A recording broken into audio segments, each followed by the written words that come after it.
Hey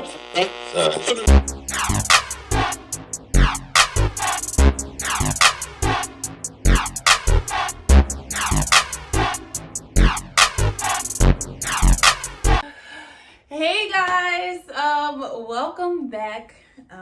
Today, I have a special guest, and D Glock has a special guest. We decided to do a collab. It's been a very long time, but we're here and we're gonna get into it. We have some questions, we got some wine, we got some chicken tenders because Dom doesn't eat any part of the body that it just creeped me out. I'm part vegan. 25%. Girl, bye. But yeah, I'm excited. So, Dom, why don't you introduce yourself to my audience? Hey, y'all. So, my name is Dom, but I go by D Glock. Subscribe to my personal channel. I post all things like hair. I'm decorating my beauty room, my photography room, things like that. Make sure you subscribe to our couples channel as well, D Glock and D Mac. Okay, we're on the road to 10K. Okay, come on, yo. They are so funny. Like, these are the most hilarious pranks, guys. Like, it was one time Dion had pranked her in a car wash, bro. And it didn't end well. Like, it didn't. I was sold, y'all. I was sold. That was not cool, but you gotta get him back. You haven't gotten him back. I didn't get him. That was like 2 months ago. So yeah, you gotta get on that, bro. We're waiting. I'm ready to see. Y'all gotta give me ideas. I don't know. Yeah, drop in the comment below what Dom should do to get Dion back, because that was just. And if I like your idea, I'll give you a shout out. Okay, period. Yes, period. But yeah. So yeah, guys, my name is Mary Thorpe. My YouTube is I have multiple different playlists, but I have like Millennial Christian, which is hot topics like cuffing season, Born to Stand Out, which is like Sierra's prayer, and like I relate all of those hot topics to the Bible, and it's just so cool, and like God will just give you like different stuff, and I'm like, oh, let me talk about that, because just to make the Bible fun and relatable in today's society. I also have like fashion, hair, dance as well, and I post videos about casting calls and how to have makeup for casting calls, like what to look like when you're on a casting call, and little things like that. So yeah, subscribe to both of our channels, period. And yeah, so let's get into the tea. Oh wait, let's tell them how we know each other. I forgot about that. So me and Dom actually worked together at like Bancroft, which is a school for kids with autism, and the things we seen, we almost got really seriously injured together. Yeah, regular though. That's regular. Bro, I got bit. My first day of meeting Dom, I got bit. Yeah. By a person served, and the scars. Let me tell you on my side, okay? Go ahead. I'm gonna get all in the detail, okay? Because I remember, from the time I pulled up at work. Let's start there. And I always check who I'm working with. And I seen Mary. I seen her full name, and I'm like, I recognize that. Like, I recognize that name. I'm like, where do I? But I didn't put two and two together. So we get in there, and I'm thinking to myself, because I know her brother. So I'm like, I think that's Jason's sister. Right? And in the midst of this, like, I don't think we really got to talk, did we? Like, it just immediately was just chaotic. We met through all of that chaos. Crazy stuff. But so she ends up getting bit. And I text her brother, and I'm just like, oh my gosh, I think I worked with your sister today. She got bit. And it was the most awkward thing, because then they ran to her and was like, you got bit? And she didn't even know me yet. So now they So now she like, how the heck did you know I got bit? It was just crazy, y'all. But we became cool after that. Yeah. We bonded over a bite. For real. And the rest is history. So yeah, let's get into these questions. Let's get into this rock, paper, scissors. Oh yeah, okay. All right, yeah. Rock, paper, scissors, shoot. Oh, Rock, paper, scissors, shoot. Alright.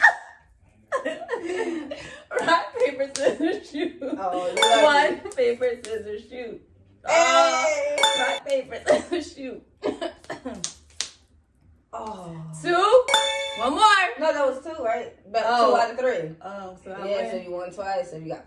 I should have finessed you. Oh yeah, I don't know.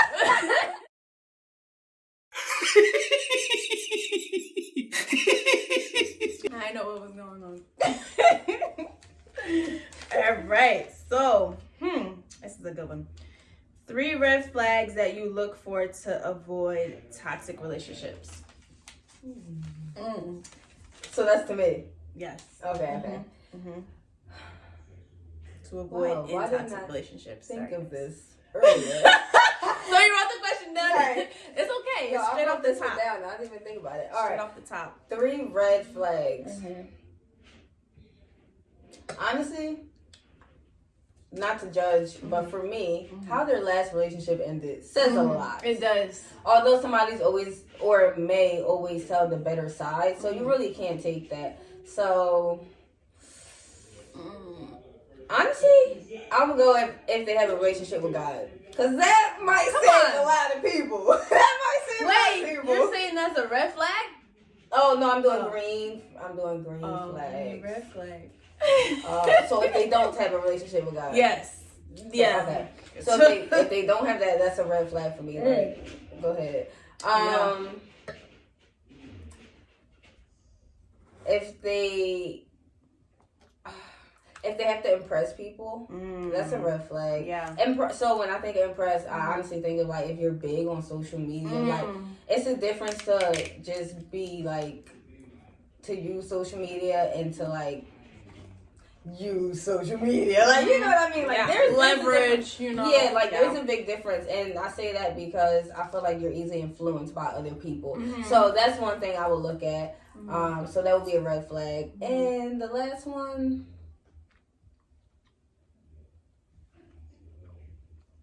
I don't know. You got this. I feel like some are easy, but like I was gonna say like dishonesty, but like. But I feel like you don't know that until exactly, like they would have to do something, right? You know what I mean? Right, but then like after they do it, you know, that goes to show you their character, and why would we continue to stay after they done lied to us? Yeah, like I did. Yeah, that's a good one. Yeah, red flags are like easy to say but hard to spot. Yeah, because we can say, oh, he's like has this big Instagram follower, but what if you knew him personally before you knew his Instagram? Yeah, you like developed those connections, and now it's like, dang, well, I already done did something strange for a piece of change. Now he's a liar. It just makes it more complicated. Yeah. So, yeah, it's chicken good though. What's going on? Because it's my turn. Before I even eat this, you like, ooh, lovely piece of chicken. Right, you was ready to dip it in there, huh? I had it ready. I struggled with my nails all. Alright. Oh, heck yes! Can God be a therapist? What? That's my go-to. I honestly, if anybody or any of my friends, who is this for? Me or you? It's for me, but do your thing. All right, well, let me just get this out real quick, because if any of my friends ever come to me, like, that's honestly my go-to. It's honestly harder for me to help my friends who don't look at God as a therapist, because there's times that I've been literally at my worst and I had nobody but God. I didn't go to therapy. I didn't, and it would just be me and just him. And a lot of people call it isolation. Like, I wouldn't be on social media. I wouldn't really be talking to people like that. And they'd be like, how do you just go ghost? And to me, it don't feel like going ghost because I feel like I'm like with God. I don't know. So I just had to get that out because this is a good question. Yeah. So it's like you retreat into like you and God, which is like, I believe that God can be our therapist just because of my experiences. Like, I feel like when I do take that hiatus and like break from like posting, like I haven't been dancing as much, like I really like spent time and like got to know God, and he really was my therapist, and it like led me into a deeper relationship with him. Yeah, so God can be your therapist, and it's like you have to let him in though. You have to, like, even on like the most embarrassing things, like, okay, you keep going back to this guy, he keep lying to you. You don't have any money, you can't support your kids right now, like just the most embarrassing things. You can't even afford soap right now. Like, you gotta let God into those situations. And like our relationship only grows depending on how vulnerable we get with God, because he can only heal what we choose to reveal. Like, of course he knows it, but if you, by you not revealing it, you're like saying like, you got this, you know what I'm saying? So yeah, God is my number one therapist. Yes. Yeah. And to piggyback off of you saying like, you know, you have to be open and like talking to him and stuff. I think a lot of problems that people have is that they say like, oh, he's not answering my prayers, or he's not listening to me. But like, you have so many distractions around you, you're not even allowing yourself to take that in. You know what I mean? So like the times where I would say God definitely was my therapist, that's what I was saying. Those are times where I'm not on social media. I'm not on my phone. I don't really have even the music that I listen to. Like, there was a time where I just cut all of that out. Yeah. And you'll realize how much God has to say to you. And like, for me, he speaks to me through certain things. Like, I could be talking to him, or maybe I have a question or whatever, I'm praying on something.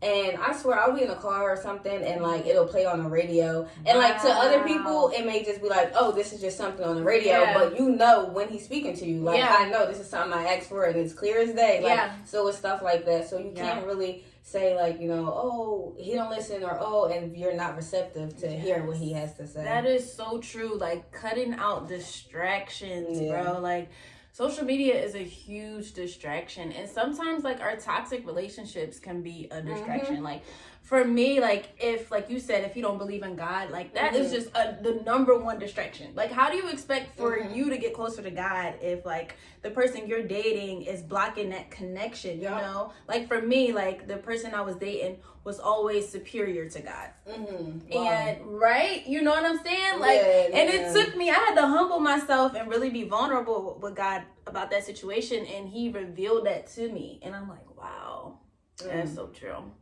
So yeah, that's a great question. That really was. Right? I like that. Look at you starting off hot. Okay. So yeah, let me see if we can cool down here. I'll do okay, this is a cool down. What is your favorite picture of me and why? Oh, look at that. Dang, I feel like I gotta go to your Instagram now. And do what you gotta do. Let's see. And I'm sure you're going to pop it up on the screen so they know which one. I'm going to give me a piece of chicken while you... I like that. That's a cute one. All right, let me see.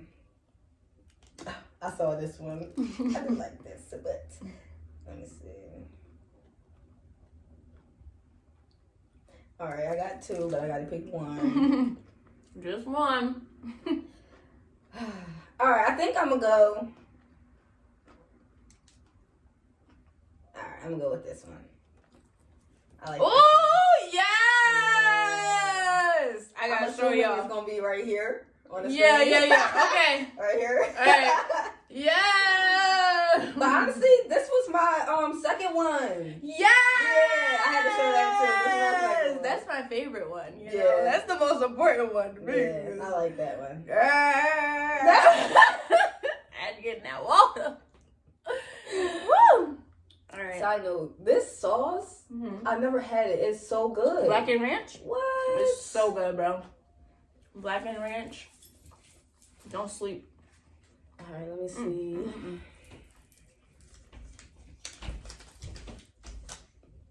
Okay. How to draw the line between listening to your friends and following your heart. Woo! That is a tough one. So, number one, you have to, like, For me, if I'm going to take your advice, that means I'm looking at your life, and your life is something that I want to resemble. Like, there's characteristics in you that I value. And that's the only time that I would consider your advice. Because, really? Because think about it.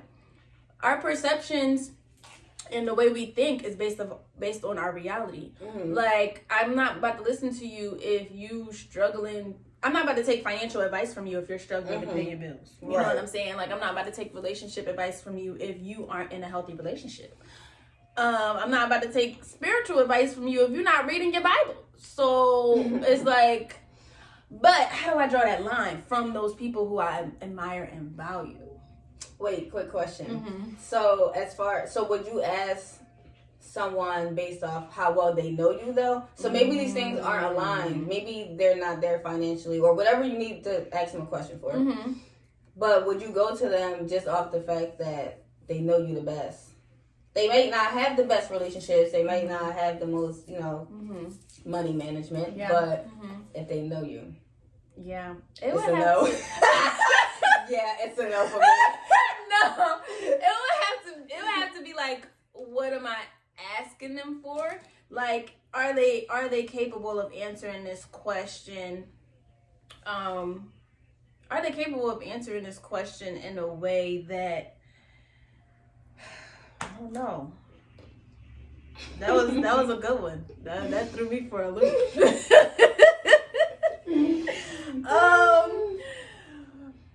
I forgot. All right. Just do how do you draw the line? Ooh, okay. So, well, you drew the line because you just said you won't go to them if they. Okay. But like, how would I draw the line if they were someone's opinion that I value? You know. True.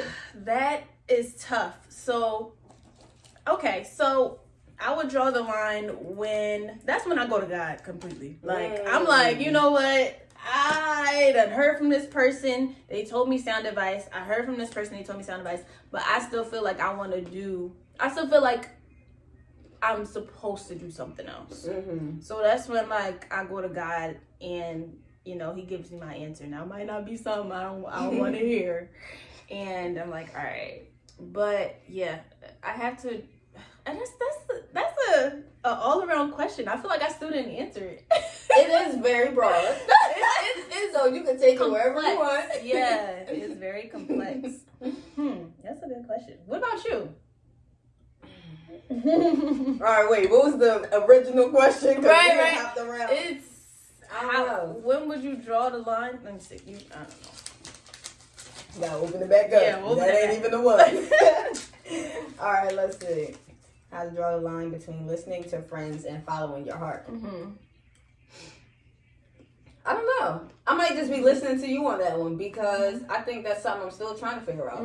I had so many moments where I listened to my friends and I learned like that their thoughts weren't my thoughts and it just ended me up in a situation that, you know what I mean? Like, and then I had times where I didn't tell my friends things, and maybe I should have, because maybe I would have been out of my relationship a long time ago. So, once you tell the outside people, they like, oh no, this is wrong. You shouldn't be dealing with that. Yeah. And so I don't know. I feel like there's pros and cons to both for me. Like, I haven't really figured out how to balance that, honestly. But I'm trying. Right. That's all we can do is try.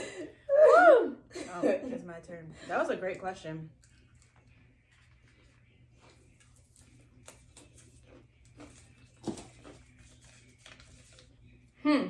This is a good one. What are you afraid of? Lately, everything on some weird stuff. Really? Everything. I'm like a nervous wreck. I think my worst, like my problem now is that as I got older, I started to pay attention to the news. So like I'm scared of everything. It don't matter what it is. I don't know. Bro. I feel like I'm just afraid of, like, I always feel like something's going to happen to me. I know. Girl, that's paranoia. That's exactly what it is. Oh my gosh. Yeah. So I don't know. I'm afraid of everything. We done got deep. Yeah, we did. Bruh. But you know what it is? I feel like it's PTSD though, in a way. From what? Like when I notice, like with Dion, if he goes somewhere, I'm nervous. Like I'm scared. Like I'm like, oh, you gotta text me. Oh, but when I was younger, my dad. So many people passed away, honestly. But it started with my dad, and then it's like I was like 12 years old with like no grandparents. Like everybody was dead. You know what I mean? So it's like I think just losing people. So as I got older, it's like I always feel like somebody's gonna be easily taken away from me. Wow. So I think that's honestly what it is. That's why I always feel like something's gonna happen to me, because it's just like that fast, something could happen. You know what I mean? Yeah. Woo, that definitely, I don't know the word for it, but it's like the thing with me and my dad, like it looks different. Like it looks different for you than how it looks for me, but like feelings of abandonment, is that like resonate in any way, or I don't know. I don't.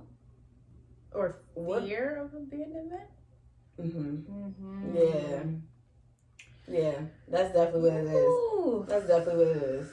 Wow. Yeah, well, I had that, like, I still do, but what's helped me is, like, diving into my vulnerability even more. Because, like, with us, it's, like, so much trauma surrounding around our vulnerability. Like, you know, things that happened to you that were out of your control when you were young. Same thing with me. Like, my dad just wasn't in my life. So, like, my vulnerability and, like, abandonment issues were, like, off the roof. But once I, like,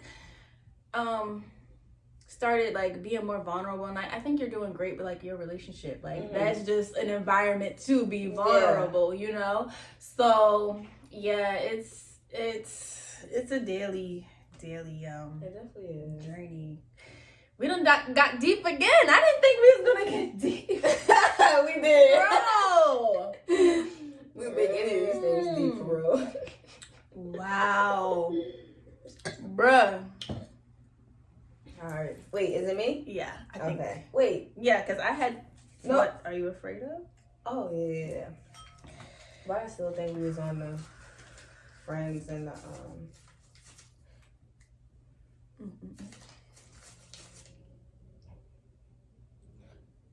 How do you know to leave a toxic relationship?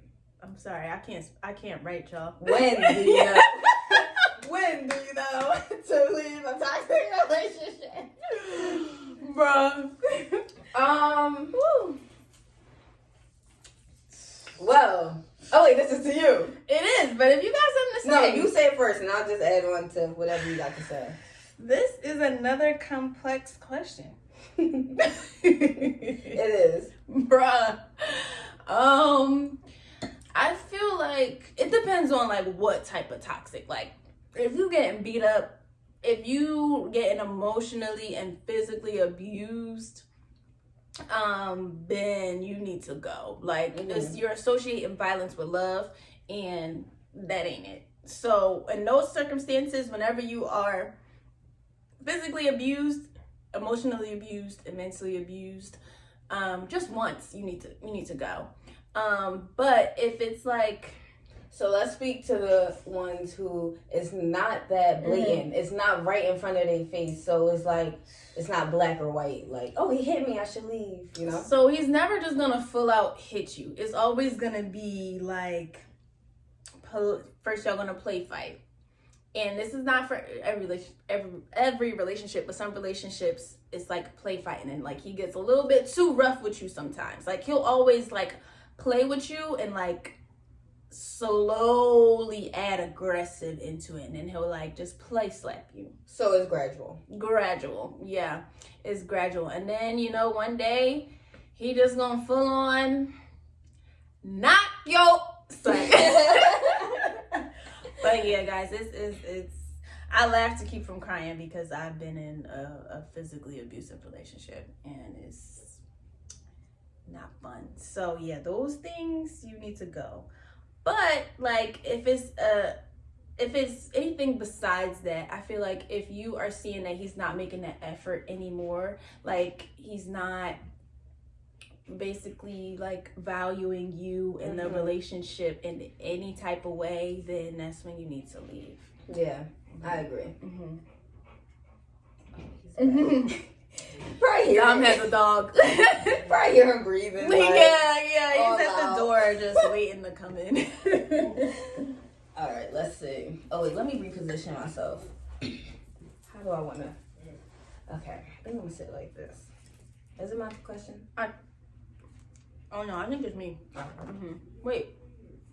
Yeah, because you said, yeah, it's me. You said, how do I know when to leave? Yeah. Ooh, this is a great piggyback. A red flag that is often overlooked. That's a great, like, next question. Bruh. Let me take a bite first. Go on and get a bite.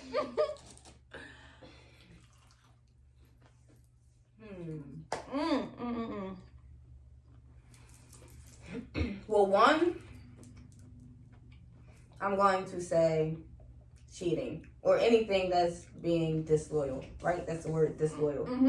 Because I would have made that unloyal real quick. I would say first, I'm going to start with anything like that. Now, it sounds really obvious, like, duh, but no. A lot of people do think, like, because it's so frequent now that they think it is the new norm. Right. So they think maybe one time is normal, but after that, now it's like, okay, this is too much. No, things shouldn't even happen one time. Right, right. So I feel like that's one thing that's definitely overlooked. How they treat you in general, honestly. Me personally, if someone isn't treating me well or how I want to be treated, like, that's a red flag, and I'm out of here. Like, you know what I mean? Like, I'm not giving chances. I think you work with people to a certain extent. And after that, it's just like, see ya. Yeah. I'm the complete opposite. I was the complete opposite. It took me some relationships to figure out all the red flags that there was about relationships. Because, like... So what would you say? So I definitely feel like cheating, of course. But, like, I just been with some slicksters that, like, just know how to cheat, bro.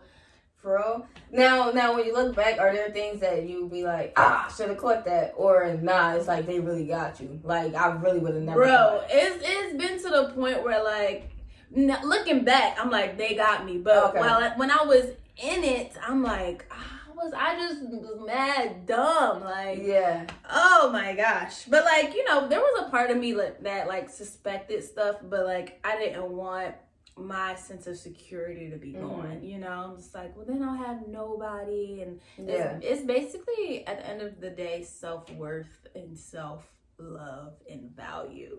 Yeah, like, for sure. When those things are low, then your relationships you're going to attract that type of man. Woo. I feel like I wanted to say something, but I forgot. I totally forgot. What was the question? Wait, was it your question or mine?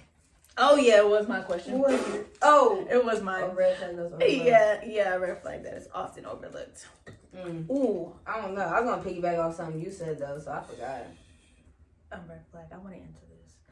So you said cheating. I say when a guy is like offering you like too many things and y'all haven't even known each other for that long. Like he's just taking, like, straight off the bat, y'all going on these amazing extravagant dates. He's just like giving you money for no apparent reason and y'all just met like a week ago. That's called, what is that called? That's called to me it's called a serial killer. But I'm gonna be scared and think that is a serial killer. That is a serial killer. I've dated a serial killer, and he's really out to get you, guys. Like, oh my gosh, I escaped from the plantation, bro. Oh my gosh, she got the dogs out looking for me and all. It's so real. But yeah, that's a red flag. And like, girls will, it's such a sneaky red flag because you're like, oh, I'm getting all this stuff. You get blinded by the gifts and everything that's going on and all the fancy restaurants and all the attention. And you're just thinking this is a match made out of heaven. But really, you're getting bait for hell. Yeah. Now, for me, I'm automatically, like I said, I always think something going to happen to me. So, right off the bat, I would have been like, yeah, like you said, red flag. Because I'm like, why are you trying to do all this? You don't know me like that. You know what I'm saying? Yeah. You trying to kill me? Yeah. Like, for real. Like, that's great. You know, I wish I would have. All right, y'all. So, that's it for our video. We have so many questions left, but we're just going to end it right there. Make sure you like this video. Comment if you want a part 2. Because, like I said, we got all these questions. But so like I said before, my name is D-Glock. Make sure you subscribe to my personal channel, and I'm gonna give it over to my girl Mary. And my name is Mary Thorpe, MaryThorpe. Okay. Make sure you subscribe to my channel. And we're gonna end it there.